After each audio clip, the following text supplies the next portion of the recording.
Hi, I'm Dr. Mitch, and welcome to the Truth Talks podcast.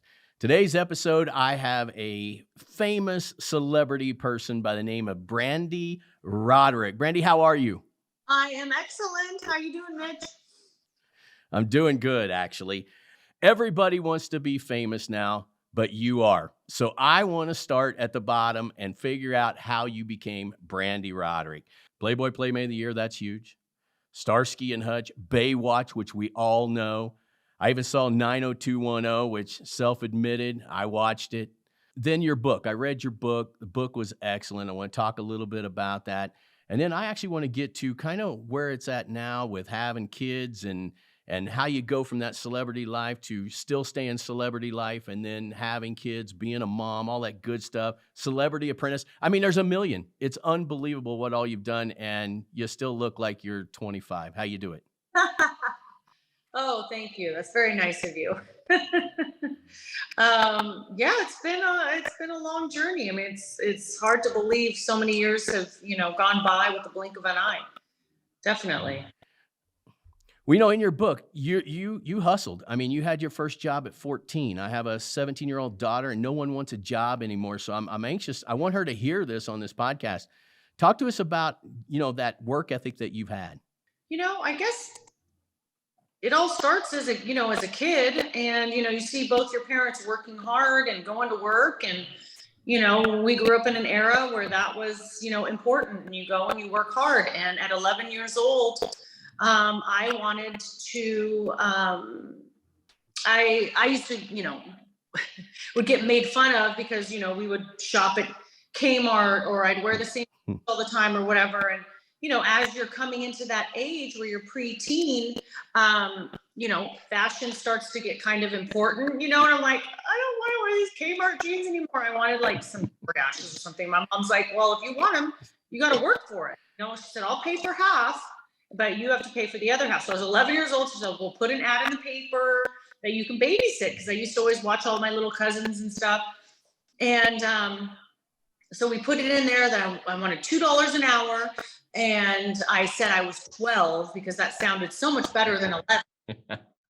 So my mom started me off lying when I was a kid, but I got calls, and I got this one family, and I worked for them for years, and they were a wonderful family, two great little girls, and loved it. And from there it was time to move on, and I wanted to work. There was this new health club called the 24-Hour Health Club in Roanoke Park, and they were going to be paying $4 an hour. It was $4 or $4.25. And so I went for the interview, and at the time I was 14, but you have to be 15 to work and get a work permit. But I was turning 15 like the day before my first day of work would be. So I wasn't really lying again, but I was supposed to be. But I got the job, and I was the very first one there to show up. It was a telemarketing position. And of course I knew nothing about telemarketing. And here I am, going to this gym to work as a telemarketer. And I show up, and the owner of the gym says, Brande, how would you like to be the manager? I was just turned 15. And I was like, oh, yes, that would be great. Sounds wonderful. He said, you'll get a quarter raise. I was going to be getting $4.50 an hour instead of $4.25. But he said what he was going to do is whoever showed up first, because there was going to be like 10 of us, whoever showed up first was who he was going to give that manager position to. And I was always taught, if you're on time, you're late. I was early to everything. I still am.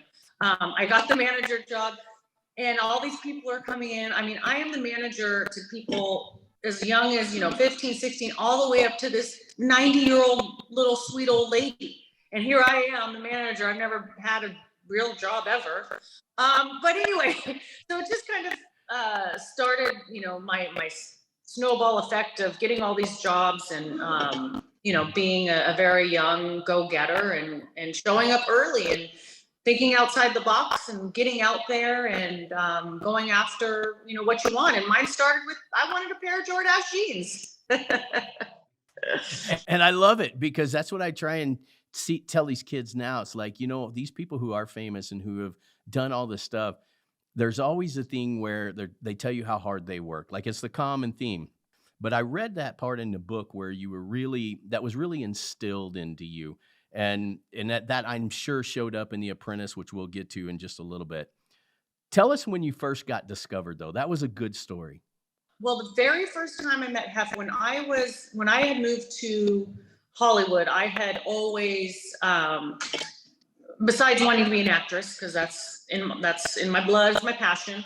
I always wanted to be a playmate, and that started because my mother told me the story when she was pregnant with me. She was 2 weeks past due, and she took this long walk from her house to her aunt and uncle's house, which was like, I don't know, it was like crazy, like 5-6 miles, and she's like crazy pregnant. But anyway, she shows up, she's all thirsty, she gets some water, she goes to sit down in their living room, and on their on their coffee table is a Playboy magazine.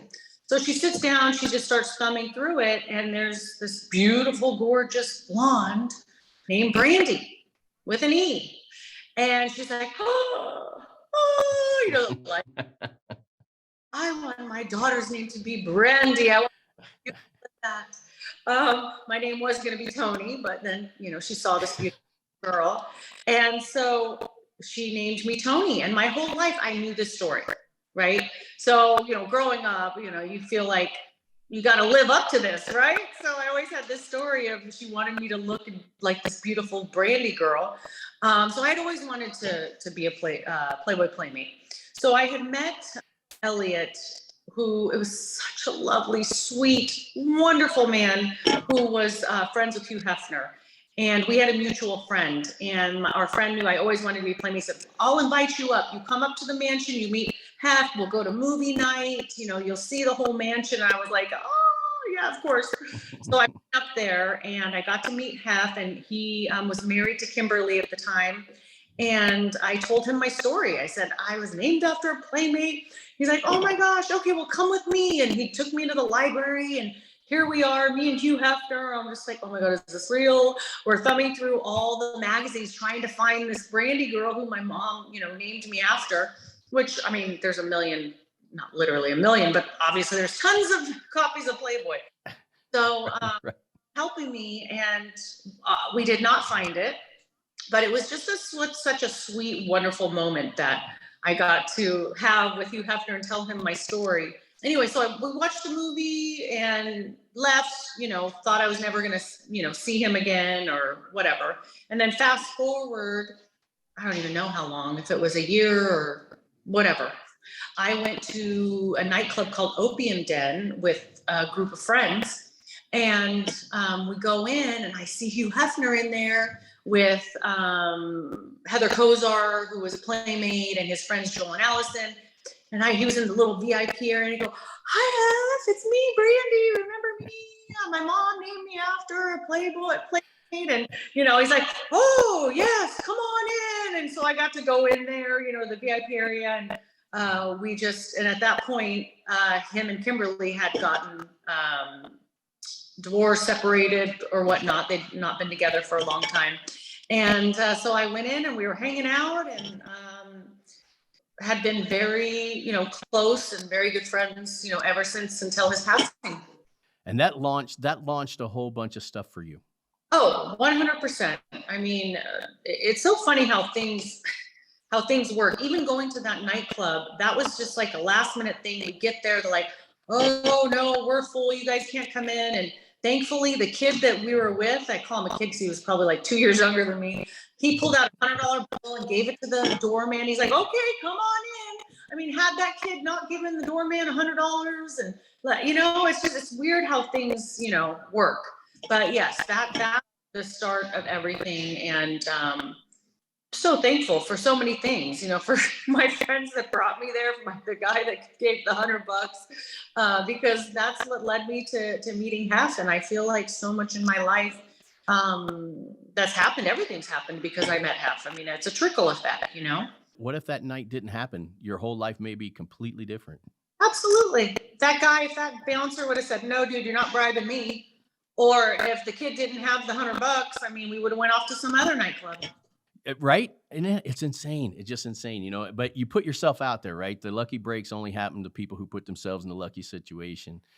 I definitely want to get to The Apprentice because I know that's where people started saying, "Man, this lady is super duper smart." Matter of fact, you were actually slated to win a lot of that stuff. But I want to talk about Baywatch. Did that suck filming Baywatch out in Hawaii? That was literally the best job I've ever had, ever. I mean, you can't beat, frolicking in the sand, water, and driving sea-doos with Jason Momoa and Michael Burke, right? And ordering whatever you want to eat, smelling the pineapple fields on the way to work. I mean, it was literally a dream job. That was the best job ever, hands down. And how did that job come available? Was that then just other acting things that you'd had, or how did that come about? You know what's funny? Again, I mean, right place, right time. I went into audition for. I didn't go into audition for Baywatch. I went into audition for a volleyball show, which I don't even know if it ever even made it. But the ladies that were casting that, I went into audition like, "Oh, Brande, we think you'd be great for Baywatch, and we're casting this in Baywatch." And I remember they grabbed me and took me out of that audition to take me over to one of the producers or something. And like, "Do you want to read for Baywatch?" I'm like, "Yeah, heck yeah. I mean, come on. Pamela Anderson." Like, I was, probably one of her biggest fans back in the day. So I went and I got my script. I got my sides. I went to my acting coach, Ivana Chubbuck, and, we rehearsed it, and I went in the audition and nailed it and got the part. So again, you weren't even there for the audition. You were there for something else. Yeah, they had already gotten to the point where they were doing screen tests with actors. So when I pulled me in, they were like, here, read this. And it was like a cold read, like really quickly. And they're like, yeah, you're great. Come to the screen. I was going to a screen test with Jason Brooks, and he was who I would be, reading with, and who my character would, basically have a love interest with. So I got to go and rehearse with my acting coach and get ready for it, and then went straight to the screen test. So I went and bypassed all that other crap and went right to the screen test. Again, that's another one of those that had to happen moments, like just out of it. It's like your life was destined to do that. Well, yes, absolutely. And sometimes in the beginning, as an actress or anything in life, work begets work, right? So I went to go audition for something that ultimately led to something else. And even if you don't get that job, you might get something else, because you're going to meet someone, that might help you to get something else. So I'm a huge, firm believer in work begets work. So I'm always working, because more times than not, it leads to the next gig. Man, you are always working. Like I got exhausted researching you. I'm like, and how was this gal sleep at all? Matter of fact, I'll just bring it in. We'll segue this next one. Celebrity Apprentice. You were working like 18 hours a day. Mm-hmm. Yeah, it was insane. I have to sometimes, because if I wanted to get any sleep, we'd be so hyped up from working all day that when I came home, I have to take an Ambien if I even wanted 3 hours of sleep. So I'm like, I gotta get some sleep, otherwise I'm just gonna lay here. Sometimes it was 18-hour days. It was crazy. Well, tell me about the Celebrity Apprentice. Tell me how that all came about. I had my agent called them for me and said I wanted to do the show because I was actually a fan of the show. And they said, well, we'll meet with Brande. We'll see. They're probably thinking, okay, Baywatch, Playmate, what kind of person should be. So we went and all met at the Polo Lounge, and we were talking about all my business acumen and all that. I've got this business, I got that business, I've done this, I've done that. And they're like, okay, that's all great, that's wonderful, but do you have money to bring in? Like, who do you know? Who can you call? Because as you know, that's like a huge part of it. Like, they do at least 2 episodes where you're bringing in a lot of money for charity, and every episode's for charity. I said, well, I know pretty much everybody. I mean, I've met everybody pretty much. And they're like, they like who? And as we're talking about that, Brett Ratner and Russell Simmons come walking in. They're like, hey, Brande, what's up? Come up to the table, while we're sitting there, and I give them a hug and told them what we're doing. And they went off to lunch, and they're like, okay, you've proven yourself. You're hired. You're in. Well, and then you tore it up. I mean, you were slated to win this thing. Not only did you prove yourself, obviously you were extremely good at it. Yeah. Yeah. It was, it really came down to at the end, I think, who was going to be able to bring in, because the finale is all about how much money you can bring in. And honestly, between Annie and Joan and myself, those two could bring in more than me at that point because I already had exhausted everybody, brought in so much money up until that point that I was pretty much didn't have anyone left. And Annie, of course, has all her poker, friends that have cash, like, at their disposal. So. Yeah, but it was fun. I got to be on every episode. I still got to help Annie in the end and be there and, help raise a lot of money. I know that. Yeah, that was amazing. I've got to ask you. So, a lot of us, we know of the person Donald Trump. What was Donald Trump like on that show? I mean, exactly what you see is what you get. I mean, different being behind, in front of the camera as he is when you see him talking, to people in the media or whatever. That's him. He's not, he doesn't sugarcoat anything. He doesn't bullshit. He's just kind of like, that's how he is. He's straightforward. And that's how, yeah. What you saw on that show is it was pretty much like how he is. Definitely. And that's exactly what I kind of expected. Now, obviously, too, one of the things is about people coming in, business, raising money. You've got a lot of businesses that you've done. Tell us a little bit about that. I'm an entrepreneur, and I love creating things, and I don't know, it's just in my blood to want to be in business and be an entrepreneur. How do you manage that now with kids? How does that change everything? Well, one thing I do is every morning I wake up when my kids get up. I get up at 6:00 in the morning. They come down at 6:30. We have breakfast together. I have my coffee. They leave the house at 7:30. So I have that hour with my kids in the morning. To me, that's really important. I like that time that we have together. And then, dinner time when there's no football, I'm making dinner. We're having dinner together, and that's important. And on the weekends, because I split custody with my ex-husband, when I have my weekends, we always do something fun together. And I never go off and do anything on my own with other people when it's my weekend with the kids. We're always focused. So then when they are with their dad, that gives me time to focus 100% on work. Which is important. I mean, that balance is, especially someone like you that is so driven. That balance is really tough. I also understand you're a 49ers fan. Is that correct? Yeah. Heck yeah. I'm a Chiefs fan, but I'm gonna let it slide since you came on my show. I appreciate that, so I'm gonna let that go. But football and raising boys and all that, I know that's an important part. Oh, football's like our life. Yeah. My oldest is in Pop Warner. My youngest is in flag. I mean, they want to be football players. Like that is, probably because they just want to be like their dad. I don't know, but they are definitely football for sure is what it's all about in our house. Yeah. We don't really watch baseball. We don't watch soccer. It's just all football. It's no joke. I mean, with kids, Pop Warner, they practice every single day, every day except Friday. Yeah.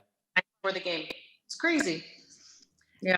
I know. And it's fun to see that. And you know what I also seen? There's some videos of you and your girlfriends. I've seen stuff and post on Facebook. It just looks like you have such a balanced life, but I know there was so much work to get to where you're at. And kind of, where are you going now? What's next for you? I'm just continuing on my producing filmmaking path. And I'm on like film number 4 right now. And my newest one is like My Baby, where, I helped create the story and produced it, directed it, the whole thing. And so we're editing right now, and we're close to getting a locked cut very soon. But that's, the bells are chiming. But I love film. That's really fun to me. And I love the pre-production side of it. I love bringing everybody together. I love bringing a cast together. Yeah. And it was fun because my last last 2 films, my son was in the movies with me, which was a lot of fun. When you're the producer and stuff, when you look at people coming in and they're wanting a part or whatever, do you see yourself then? I really only had like 1 or 2 people ask me, if they could be in the film, and unfortunately, there really wasn't any like roles for them. So, yeah. And then Robert, he was all mad because I didn't have a role for him in the last movie. He was in the movie before. I put him in the Christmas movie, so he was in that one. But this one, there was no role for him. So I have to make sure the next one I have a role for him. And you guys have a winery, right? I don't, but he does. I have a vineyard as a winery, so I just grow and sell grapes, whereas he actually sells wine. I grow the grapes that go inside the wine that he sells. Is there anything you don't do? I